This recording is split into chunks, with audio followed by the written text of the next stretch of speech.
Hello, everyone. I'm Shruti Kumthekar, Marketing Manager at Cloves. Thank you for joining us in our Cloves monthly webinar. Today, we will be discussing using artificial intelligence and machine learning to enhance business processes on the ServiceNow platform. Here's the agenda.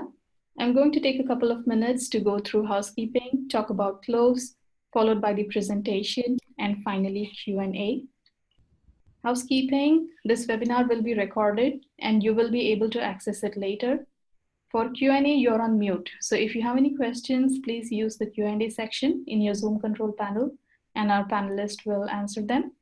If you have any questions that are not directly related to the webinar, please email me at shruti@clovesing.com or sales@clovesing.com.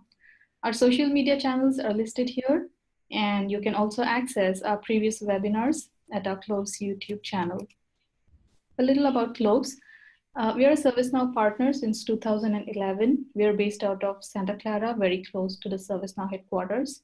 We are a full ServiceNow shop with 250 plus customers, 400 plus implementations, and 45 plus consultants and growing.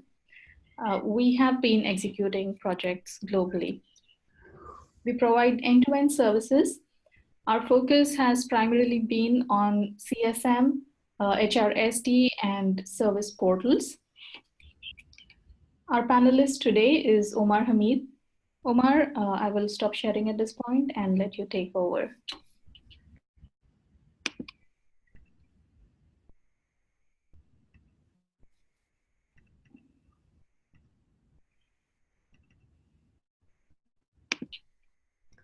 Thank you, Shruti. Let's see.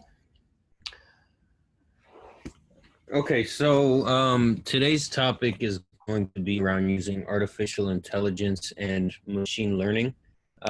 Those are two topics that, a lot of people, especially in the ServiceNow world, I imagine have been hearing a lot lately. And in the ITSM world, it's sort of hard to visualize or conceptualize how some of those ideas can be, or some of those technologies can be leveraged. And the idea of this webinar is really to sort of provide a more tangible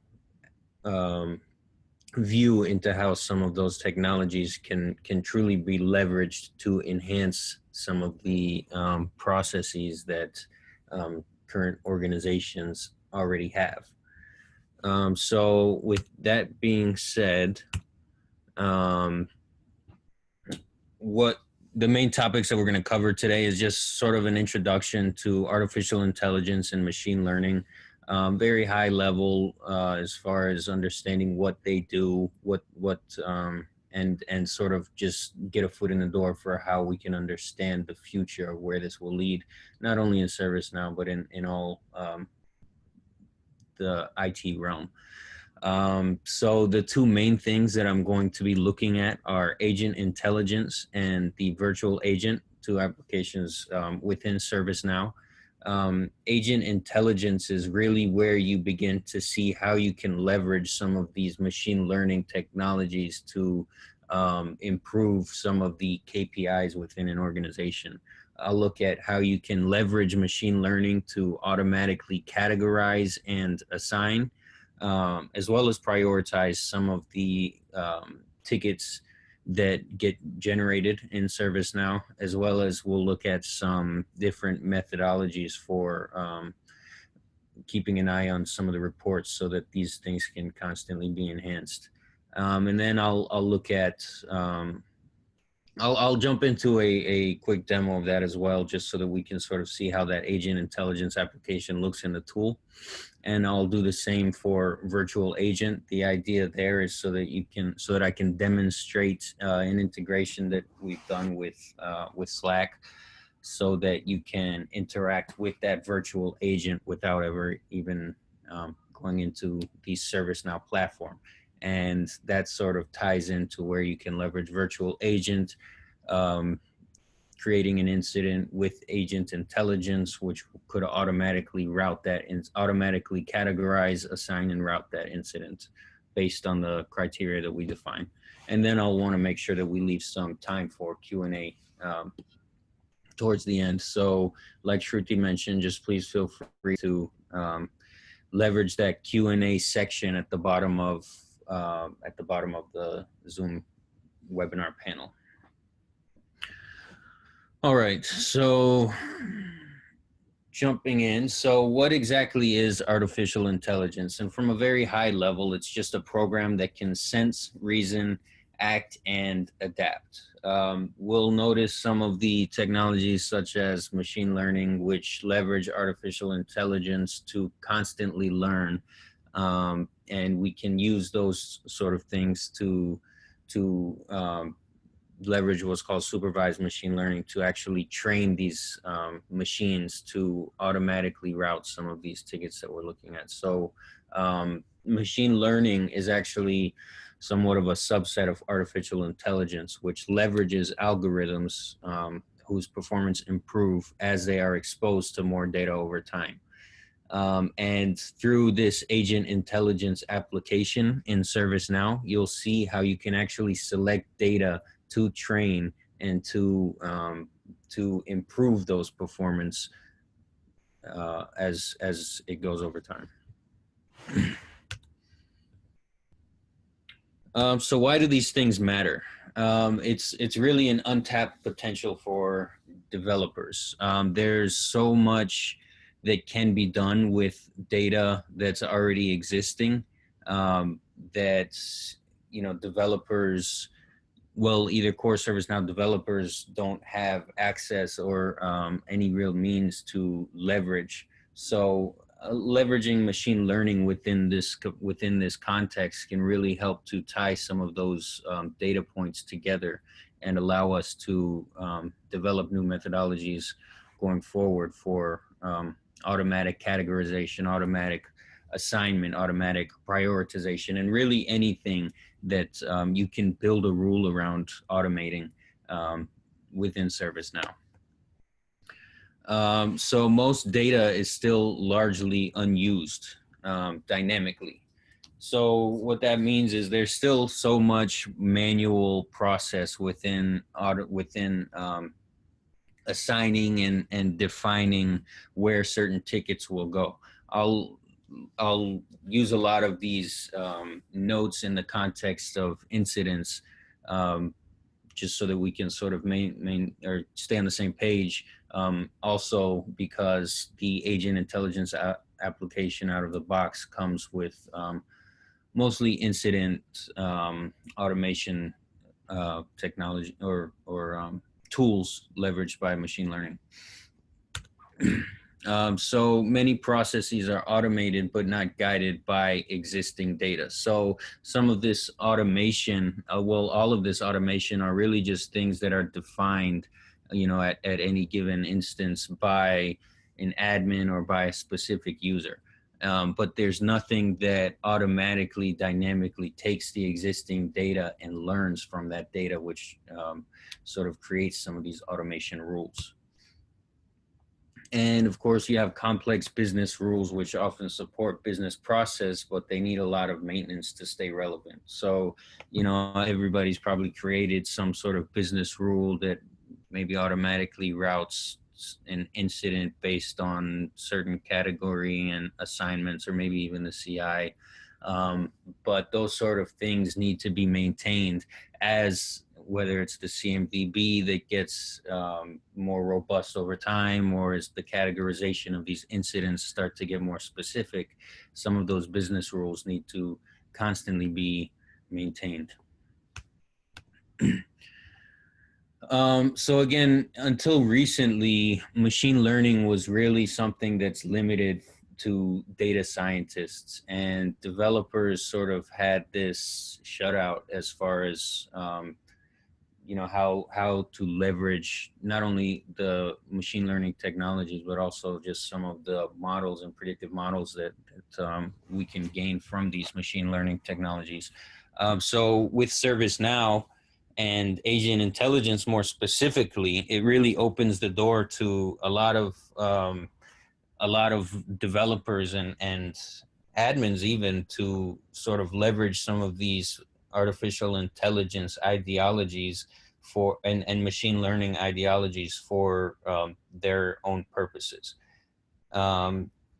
Developers are looking into ways to amplify the potential of people to get work done intelligently.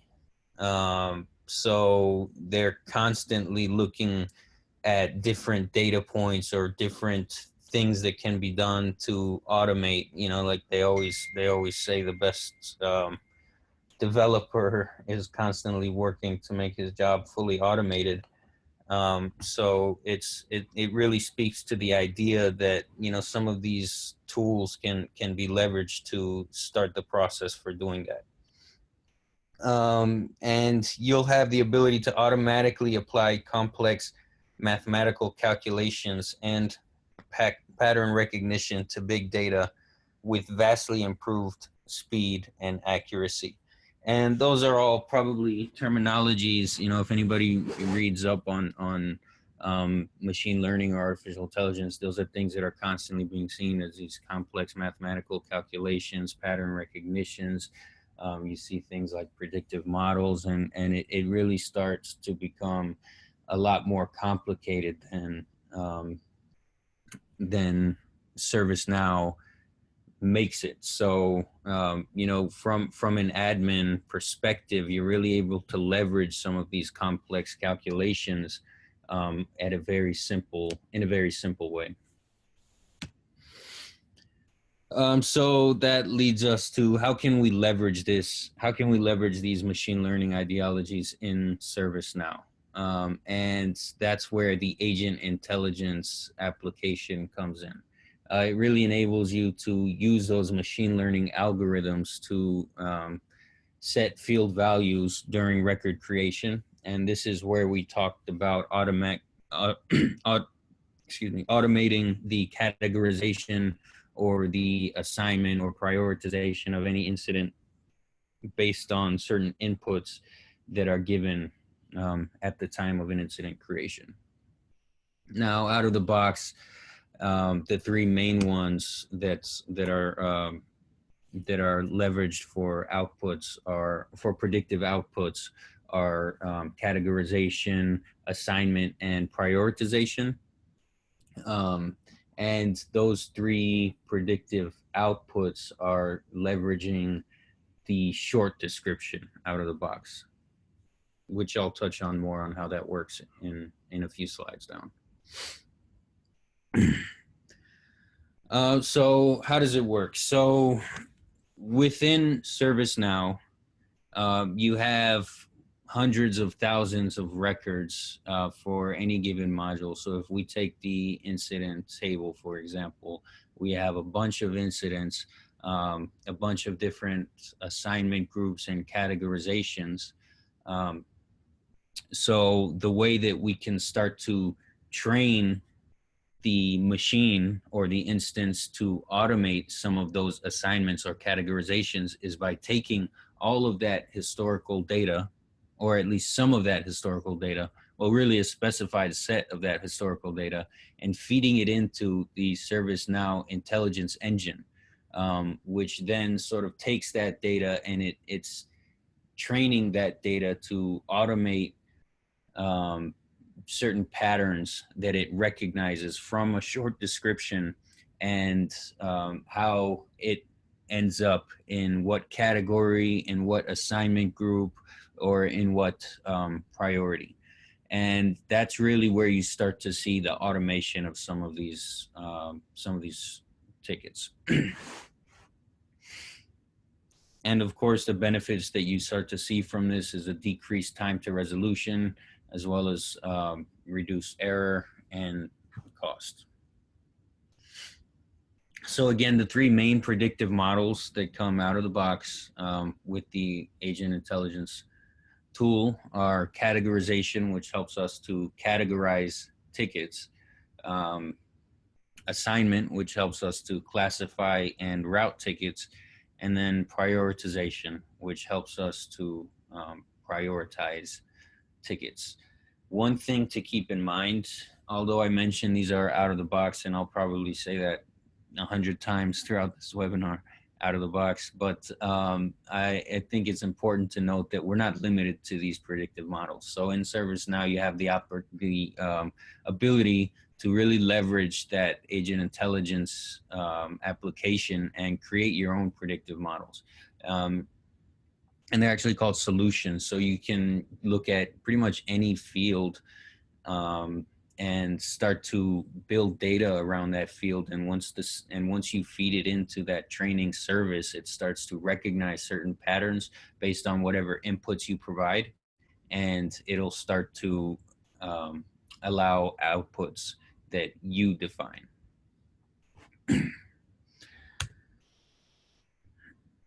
Okay, so what are the inputs for these predictive models? So this is really reliant upon what data is available when the predictions are run. So the reason that ServiceNow out of the box uses the short description as an input, apart from the fact that it's a great place to look for certain patterns that might correlate to certain assignment groups or categorizations, you really need to look at what data is available when those predictions are run. So if we're looking as it is out of the box, an incident is created, and that's when a prediction is run.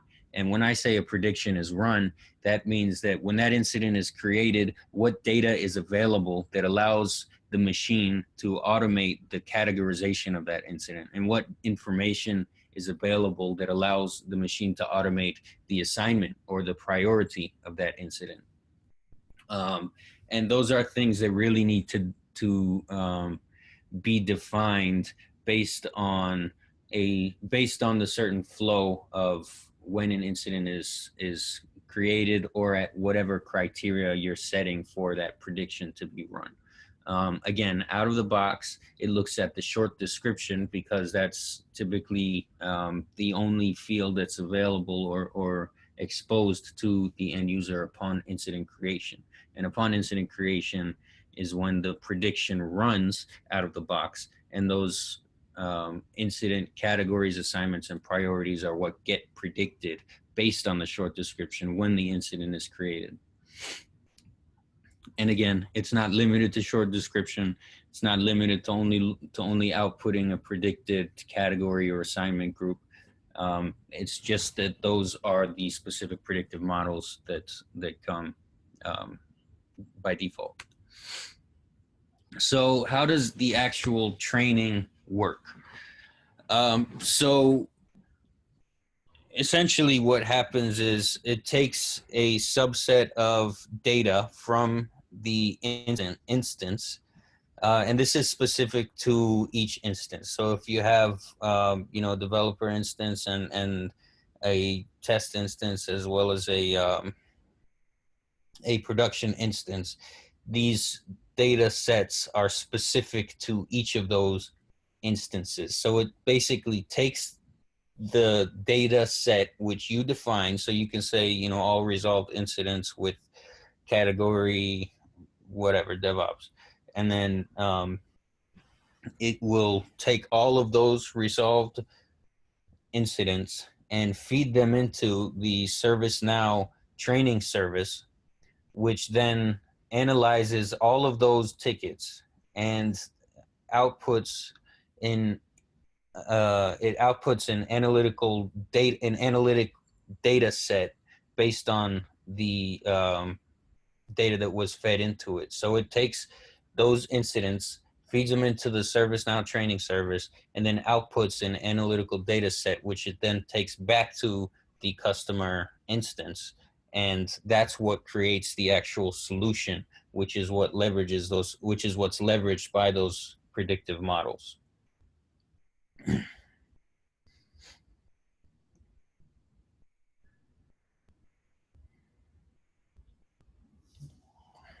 So how can we start to look at improving some of these predictive models? One really big factor in all of this is data accuracy. We're going to start to see how that can really impact some of these models by making sure that the data is accurate. And then we look at prediction coverage and prediction precision. So when I say data accuracy, this agent intelligence application and service now is using supervised machine learning. And what that means is when we say supervised machine learning, it means that there's still some components of training that needs to happen, of human training that needs to happen, that gets fed into these data points. So this categorization is only really going to be as good at categorizing things as you are. When that data set is fed into the ServiceNow training service, it's looking at the resolved incidents based on, and it's looking at the category or the assignment group or whatever criteria you define, but let's just say category, assignment group, and priority of all of those incidents that you fed into it. And it's looking at the short description, and it's recognizing patterns within that short description and looking at the correlating assignment group, for example. So if you have bad data that you're feeding into it, then it's going to train the model in a way that will start to generate incidents that might not be as accurate down the road because of the fact that it's sort of that bad data in, bad data out concept. So one thing that you really want to make sure before trying to build out a solution or build out a model is making sure that the subset of data that you're feeding into the ServiceNow training service is accurate. And then retraining. So when you create a solution or a model, you have the option to define at what frequency this data will, or the machine will be retrained. So let's say, for example, you set retraining frequency at every 30 days. So what that means is, according to whatever filter you've set on that data set, so if it's all incidents with, category X, then it's going to every 30 days take all resolved incidents with category X, and it's going to continuously every 30 days feed those data points into the ServiceNow training service and start to recognize patterns. And that's really where it starts to build that cycle of true machine learning, where it's feeding those and the system is actually being trained. The system is actually being trained to understand what short descriptions correlate to what certain categorizations or what certain assignment groups. And that's really a good way to enhance the quality of data that gets output by these predictive models.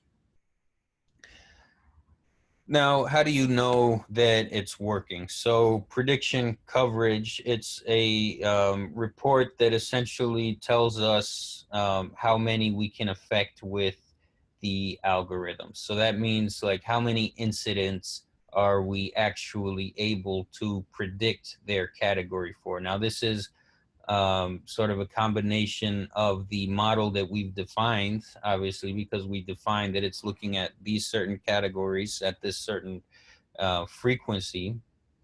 But it also looks at the failed attempts. So you might provide or there might be some short description which the system's never been trained on before. There might be certain keywords which it may not recognize. So the prediction model is not able to accurately predict what the category is. So with that being said, you can start to look at certain data points that compare the outcome yielding predictions versus the prediction attempts. So we can look at, how many of the attempted predictions actually had an outcome. How many times did this model actually work? And then to take it even a step further, when it does work, how precise is it? So how often is that mapping correct? You can start to look at values that were predicted versus the final values of the incident. So when an incident is resolved, if you're automating the assignment of an incident and the predictive model assigns it to DevOps and then you reassign it, then that's telling you that the predictive model is not accurate, or it wasn't accurate in that instance. So that's a mark against this data point here, where it looks at that predicted value versus the final value. So the higher, pretty much the higher the reassignment count for those predicted categories, or for those predicted models, the worse your predictions are actually going to be. Now, that is where you can start to look at either at why that is. You know, if you're, it's most likely the result of feeding in bad data. So that oftentimes would represent a scenario where it's necessary to go in and clean up all of those resolved incidents so that you can see what the correct assignment group or what the correct category should have been. And then as you continue to clean up that data and as you continue to feed that data into the training service, then it'll start to output those solutions, which in turn allow for a more robust, more enhanced process for predicting some of these outcomes. So what's the actual ROI here? Sure, we can look at things like how accurate is the prediction, how many predictions is it getting, but in reality, the things that you really start to gain benefit from with some of these solutions are you start to see tickets getting resolved faster. So if you're looking at KPIs such as MTTR, if you look at those for specific categories before leveraging agent intelligence and then after agent intelligence, the idea is that the MTTR is going down. You're automating the time that it takes to get to the agent that's essentially going to work on that ticket. You're automating the categorization so that it's getting routed appropriately. So the idea there is that it's really going to start driving some of these ticket resolution times down. And then another thing that you really want to start seeing is customer satisfaction. Now, this is oftentimes driven by resolution time, but at the same time, you know, there's a lot of instances where certain groups or certain individuals might just sit on something, or certain SLAs are constantly being breached, which sort of drives the CSAT or the customer satisfaction score down. One of the things that we really like to look for as implementing this agent intelligence application is, you know, are the customers more satisfied as a result of leveraging some of these predictive models and leveraging some of these machine learning tools. And then time saved for other stuff. So there's a lot of time being wasted, or well, we could say wasted. It's being wasted by some of these agents whose job is it, who spend a large part of their day essentially reassigning tickets or rerouting tickets based on certain criteria, based on feedback, based on certain things. So the idea behind machine learning and leveraging some of that in the workplace is that it allows that automation allows those users or those agents time to do other things within the organization. A lot of conversation usually happens once machine learning is brought into the picture around, you know, these robots are going to take over all the jobs and they're going to start to rule the world. And it's hard to speak to that way down the road, but at least for right now, most organizations aren't looking to implement some of these solutions as a means to replace their current agents. It's more to take the pressure off some of the current agents so that they can spend time doing other things where they might be underwater and might be backed up on.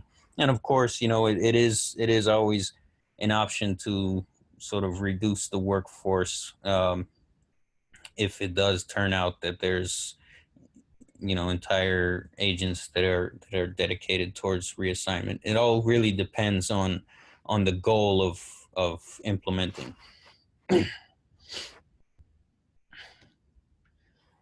So how can you actually get started with this? A really good place to start with machine learning or with this agent intelligence is looking at what's being used the most. You don't want to start creating models around a very broad spectrum of incidents and really try to train everything all at once. I think the goal when implementing this, especially due to the fact that, pretty much every organization that I've worked with has said, we're looking to automate or we're looking to improve. So it's not really a tough sell for the reasoning behind implementing some of these machine learning technologies, but it really does represent a necessity to truly show in ROI and to truly show a significant difference in the way that the processes are going. So if you start to look at the incidents, and that's why it's a good idea with this and with a lot of other things to really focus on one specific problem area and focus on improving that. Making sure that there's specific KPIs that either need to be reduced or need to be improved, and really focus on that. And a really good one to start with is looking at certain categories that might have a really high reassignment count.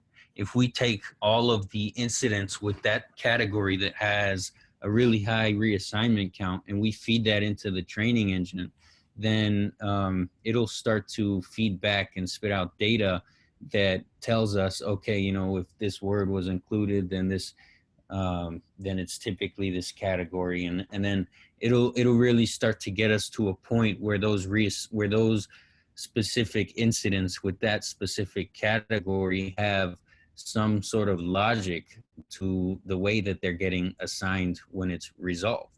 And if we can start to get that final assignment group brought forth towards the beginning of the creation of the incident, then it'll really drive down that reassignment count, which again ties back to a faster MTTR, or mean time to resolution, higher customer satisfaction, and really all just a more efficient process.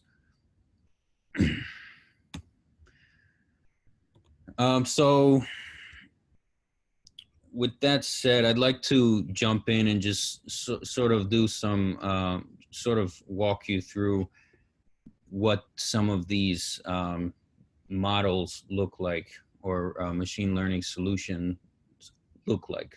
So these are out of the box. So we have, again, I mentioned we have incident assignment and categorization. There's other things around case management that come out of the box, but I really want to focus on these incident ones just to give an idea of where we can leverage these to go forward. So this is where you define that solution definition. This is where you define what set of data is going to be fed into the ServiceNow training service, which provides back analytics on what will be used to predict those categorizations going forward. So right now it's looking at, as you can see, all of the resolved incidents from the last 12 months at the short description, and it's going to output the assignment group. So what this means when I hit activate and train is it's going to look at the short description and the assignment group of all of the incidents that fit this criteria and start to recognize patterns. And with that pattern recognition is really where you start to train the machine and start to train the data in a way that allows us to leverage automation going forward.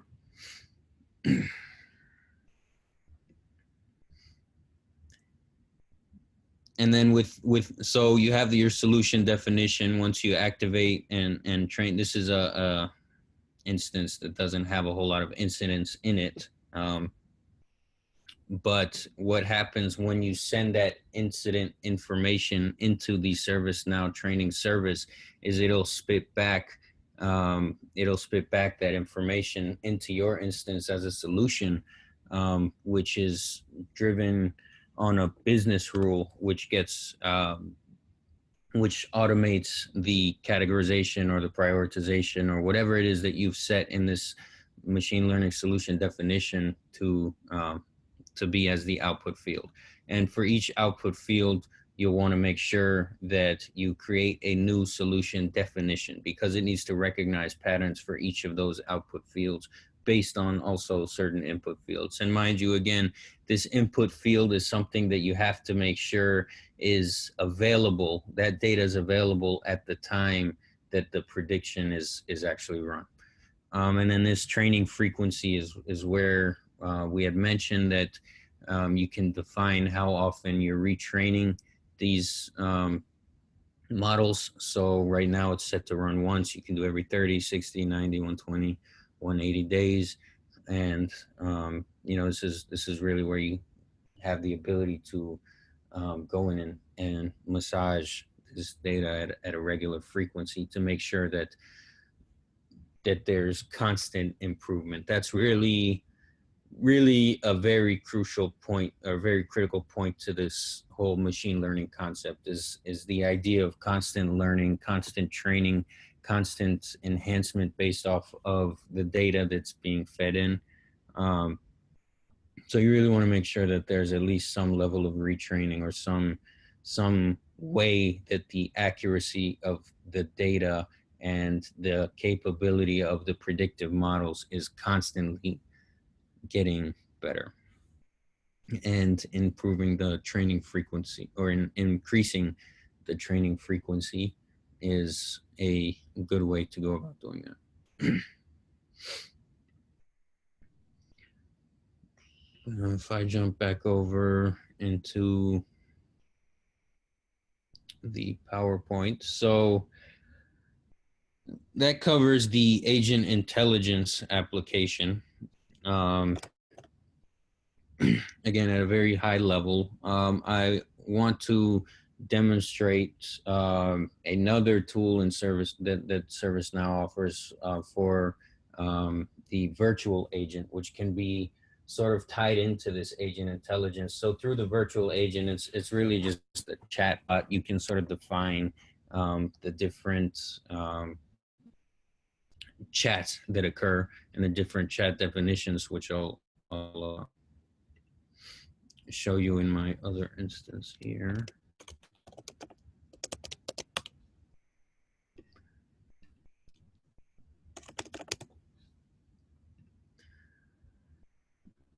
So this is the virtual agent designer, where you're really able to go in and build out a topic flow, which sort of defines a conversation between an end user and this virtual agent. So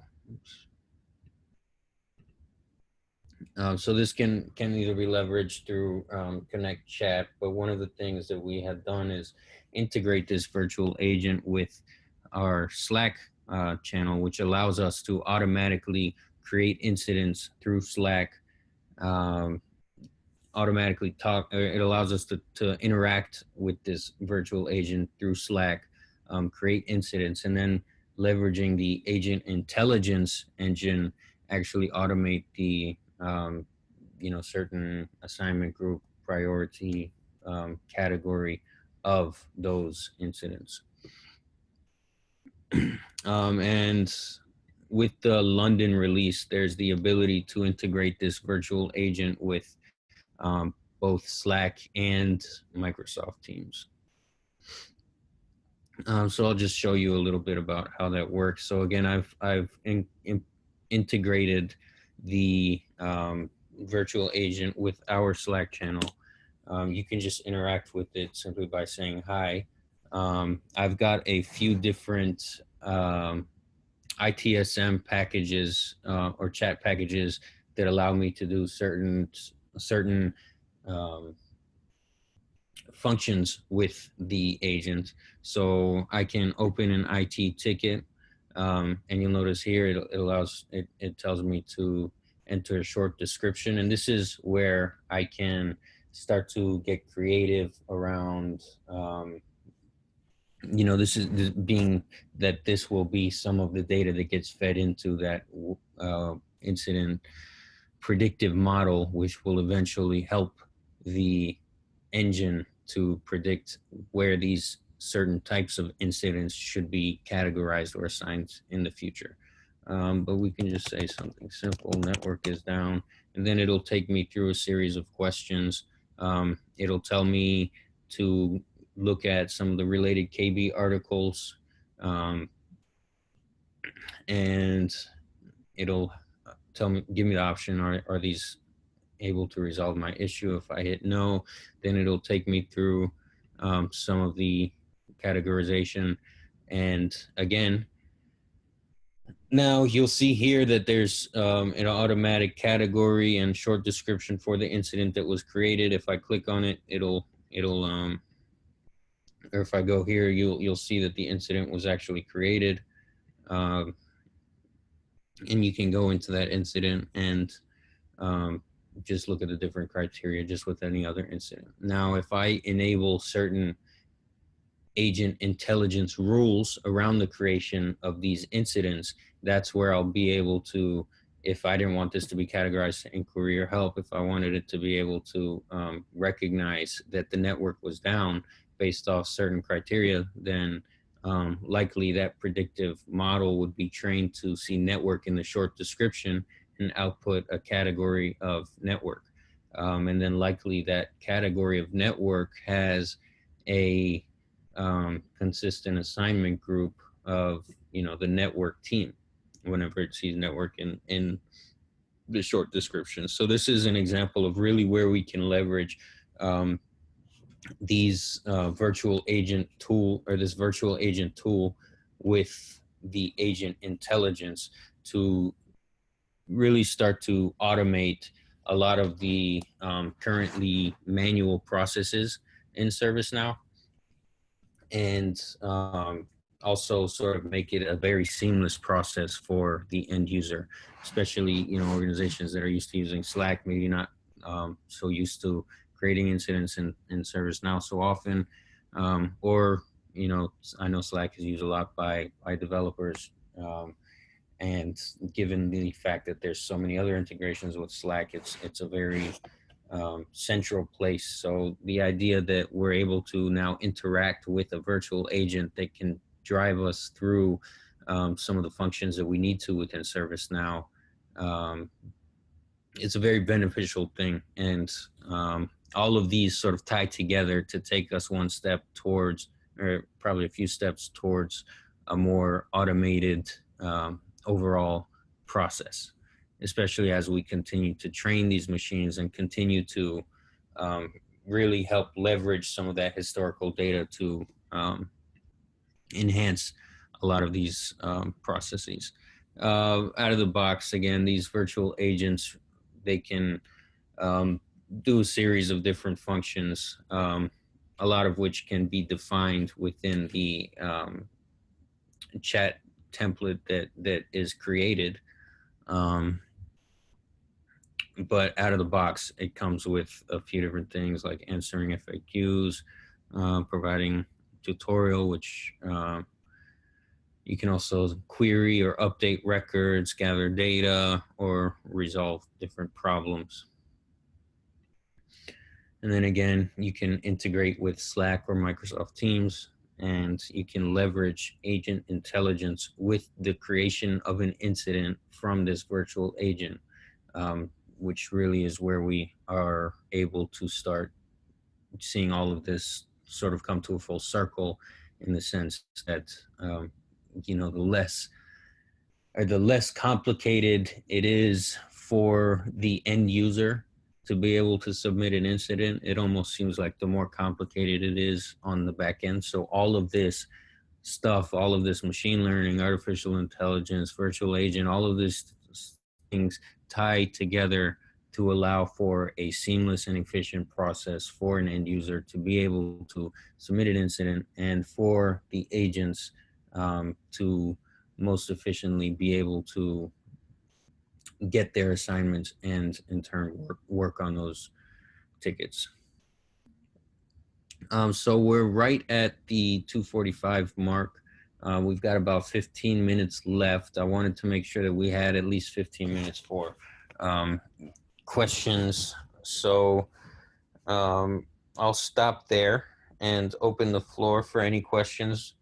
Also, mind you, there is if I know that we kind of went over quite a bit here, and some of it might be new to a lot of you guys. So if there is anything that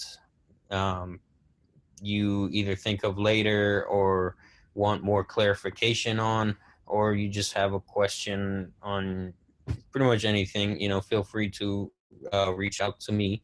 My email is omar@clovesinc.com, and I'd be happy to, again, answer any questions specific to this presentation.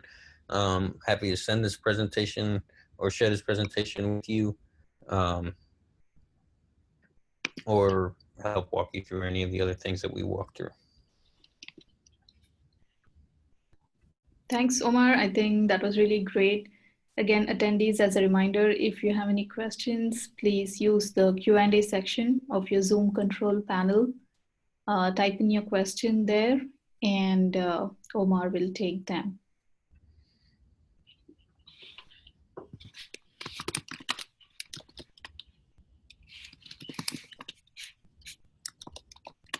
Okay, so I see what are some of the biggest challenges in implementing this functionality.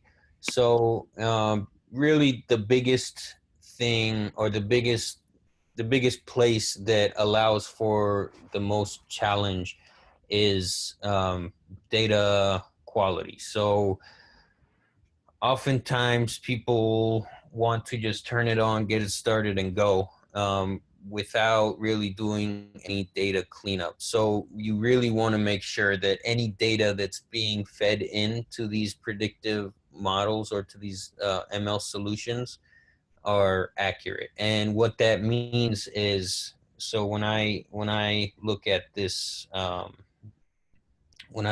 solution, when I look at this definition, here, and I create these filter conditions against certain table for a specific data set of records to get sent into the ServiceNow training service, it's my responsibility to make sure that, it's as an organization, it's their responsibility to make sure that these records are accurate.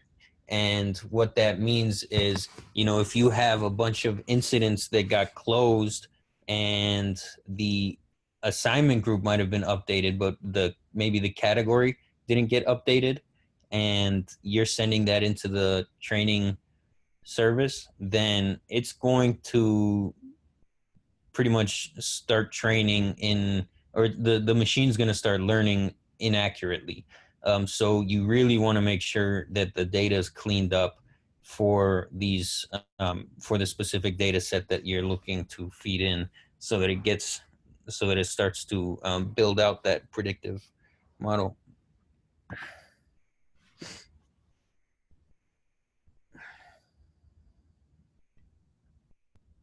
Okay, so another question.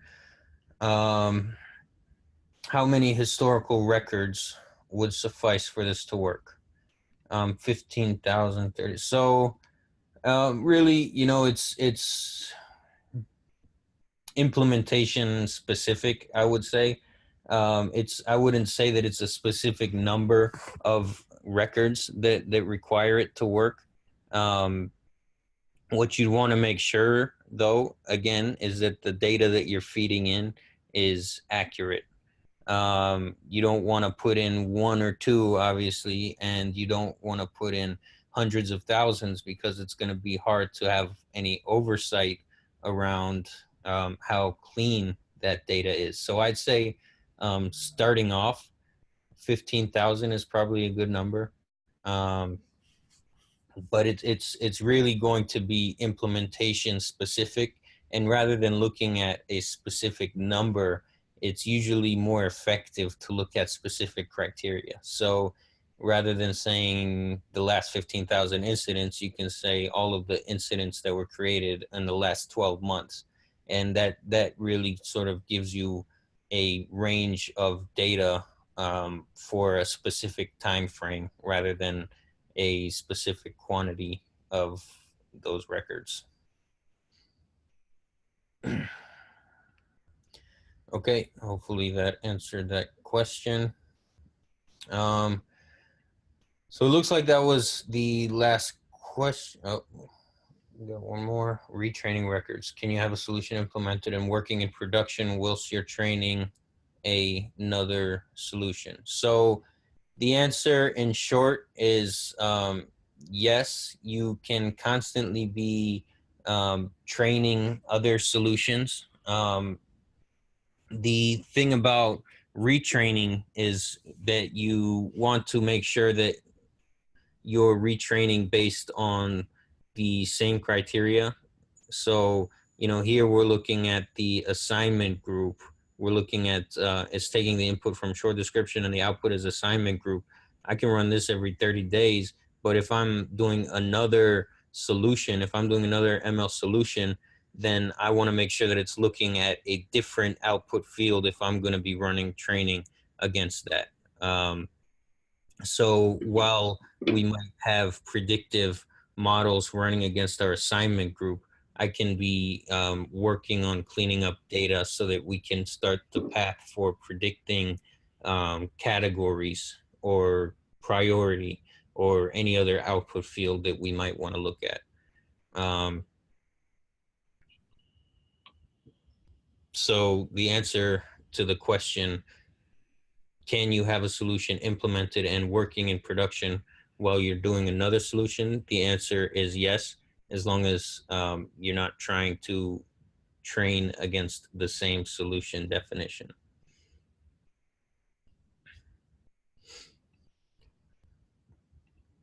All right, well,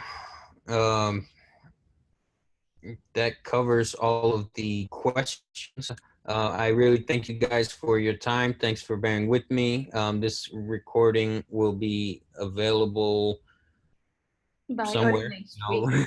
I'll let Shruti. Yeah, I'll make it available by early next week. Okay. Okay, thank you everyone. Thanks Omar once again. And if you have any further questions, attendees, please feel free to email us at sales@closing.com or shruti@closing.com. And see you all next month for our next close webinar. Thank you, everyone.